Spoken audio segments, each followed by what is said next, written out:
अस्सलाम वालेकुम dear viewers, मैं हूं Waheed Wazir. Welcome to my YouTube channel. तो इस वीडियो में हम डिस्कस करने वाले हैं effects of temperature on photosynthesis, यानी टेम्परेचर किस तरह रेट ऑफ फोटोसिंथेसिस को इफेक्ट करता है या रेट ऑफ फोटोसिंथेसिस किस तरह टेम्परेचर पर डिपेंडेंट है। तो टेम्परेचर के लिए हम 3 कार्डिनल पॉइंट्स लेते हैं। फर्स्ट वन है मिनिमम टेम्परेचर, सेकेंड वन है ऑप्टिमम टेम्परेचर और थर्ड वन है मैक्सिमम टेम्परेचर। तो मिनिमम टेम्परेचर वो टेम्परेचर होता है जिस पर फोटोसिंथेसिस प्रोसेस सिर्फ स्टार्ट हो जाता है। अगर टेम्परेचर मिनिमम से कम हो जाए फिर फोटोसिंथेसिस प्रोसेस जो है वो स्टॉप हो जाता है। ऑप्टिमम टेम्परेचर वो टेम्परेचर होता है जिस पर रेट ऑफ फोटोसिंथेसिस मैक्सिमम होता है, यानी ऑप्टिमम टेम्परेचर पर जो एंजाइम होते हैं वो मोर एक्टिव होते हैं। मैक्सिमम टेम्परेचर वो टेम्परेचर होता है जिस पर फोटोसिंथेसिस प्रोसेस प्रोसीड तो होता है लेकिन रेट ऑफ फोटोसिंथेसिस स्मॉलर होता है। अगर टेम्परेचर मैक्सिमम से ऊपर चला जाए फिर फोटोसिंथेसिस प्रोसेस जो है वो स्टॉप हो जाता है।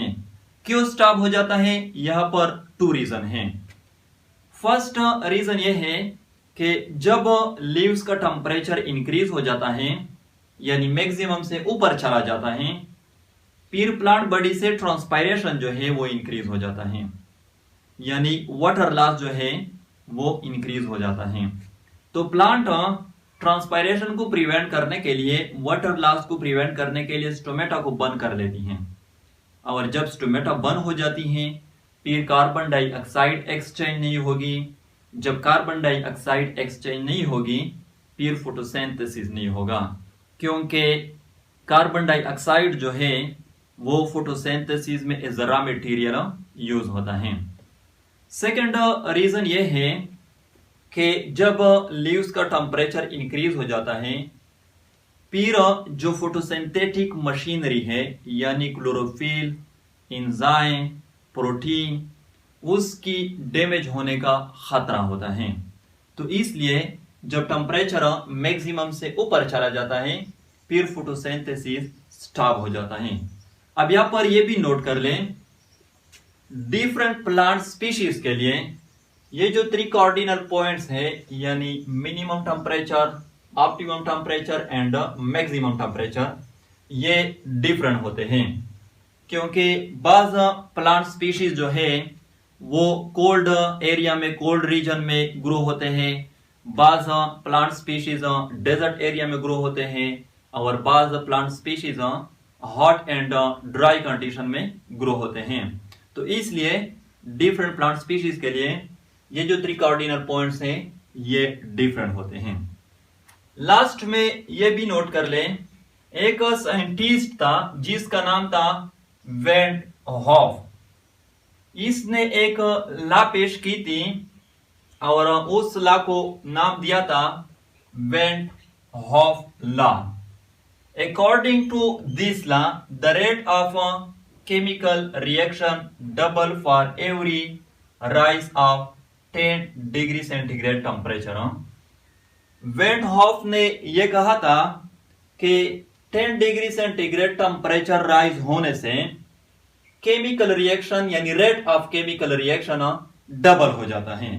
लेकिन यहां पर हम फोटोसिंथेसिस की बात करते हैं तो रेट ऑफ फोटोसिंथेसिस जो है वो डबल हो जाता है। मैं आप लोगों को समझाता हूं। फॉर एग्जांपल टेम्परेचर जो है वो 15 डिग्री सेंटीग्रेड है।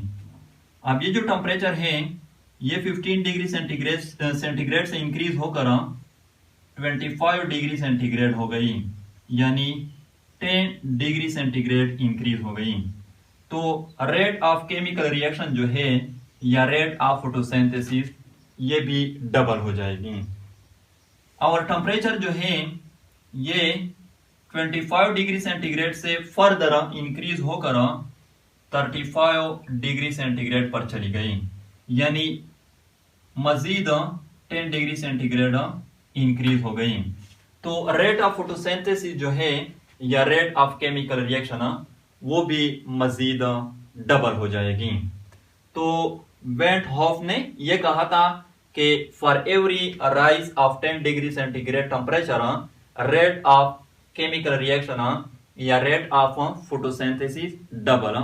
लेकिन शर्त यह है कि ये जो इंक्रीज आती है टेम्परेचर में ये ऑप्टिमम रेंज में होनी चाहिए और साथ साथ सनलाइट एंड कार्बन डाइऑक्साइड भी ऑप्टिमम होने चाहिए, क्योंकि ऑलरेडी मैं प्रीवियस लेक्चर में बता चुका हूं कि टेम्परेचर, कार्बन डाइऑक्साइड और सनलाइट ये तीनों लिमिटिंग फैक्टर्स हैं। इन तीनों में से अगर 2 ऑप्टिमम है लेकिन कोई एक फैक्टर ऑप्टिमम नहीं है यानी मिनिमम है या मैक्सिमम है, फिर भी रेट ऑफ फोटोसिंथेसिस लिमिट होगा, स्लो डाउन होगा। तो ये थी effects of temperature on photosynthesis. I hope आप लोगों को वीडियो अच्छी लगी होगी। Thank you.